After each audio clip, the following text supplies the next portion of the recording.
So basically, frame of reference is a concept about how motion is viewed differently for different people, where they're standing, what they're doing. It all changes and it can cause different things to happen.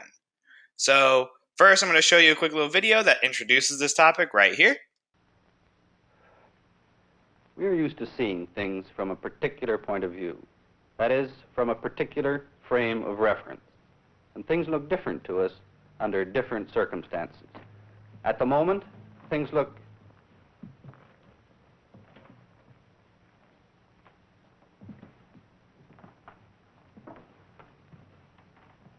You look peculiar. You're upside down. No, you're the one that's upside down. No, you're upside down. No, I'm not. He's the one that's upside down, isn't he? Well, let's toss for it. All right. Okay.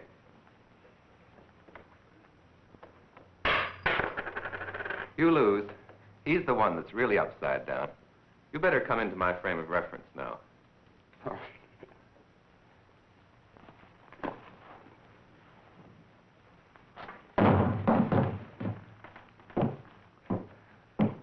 My frame of reference was inverted from what it usually is.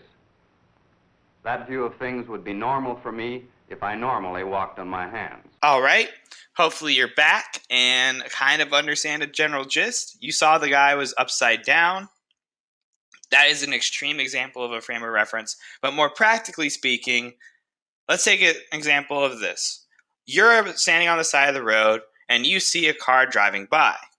What it'll look like to you is the car simply travels past you.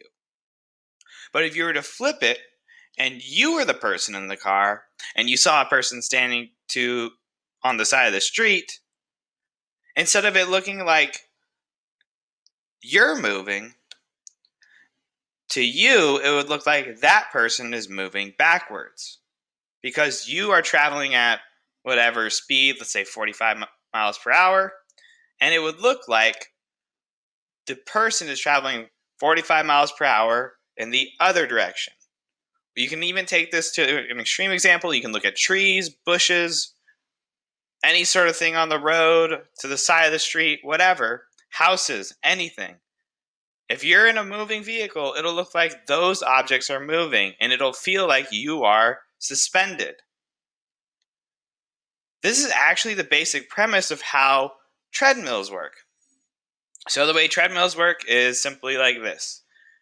Treadmills move at a speed that goes in one direction on a constant track. So we have basically two circles, and there's this kind of rubbery, whatever material that the treadmill is, and it's traveling this way. And then we take you and put it on top of the treadmill, and you're running, you're trying to get your new mile in, break your records and stuff, and you're running in the opposite direction. In order to stay in the same position the entire time, you have to match the speed at which the treadmill is moving. You can see this person right here is doing that successfully, whereas the person right here was not able to keep up with the treadmill and ended up getting launched off. The velocity vector of the treadmill was greater, and because he didn't have a whole lot of room, he ended up getting thrown off the back of it. What ends up happening is, even though you're traveling at whatever, let's just say 6 miles per hour, that's what that guy looks like he's doing. The treadmill is also traveling at 6 miles per hour in the opposite direction, which makes you look like you're moving at a net 0 miles per hour. You are staying in a standstill position. Frame of reference actually is used every day in the real world. It's kind of crazy, right? So moving on to the next thing, I want you to actually try these on your own. Get in a car and see what I was talking about earlier. Look at stationary objects on the side of the road and see it does look like they're moving in the opposite direction. I want to give you that chance to try it.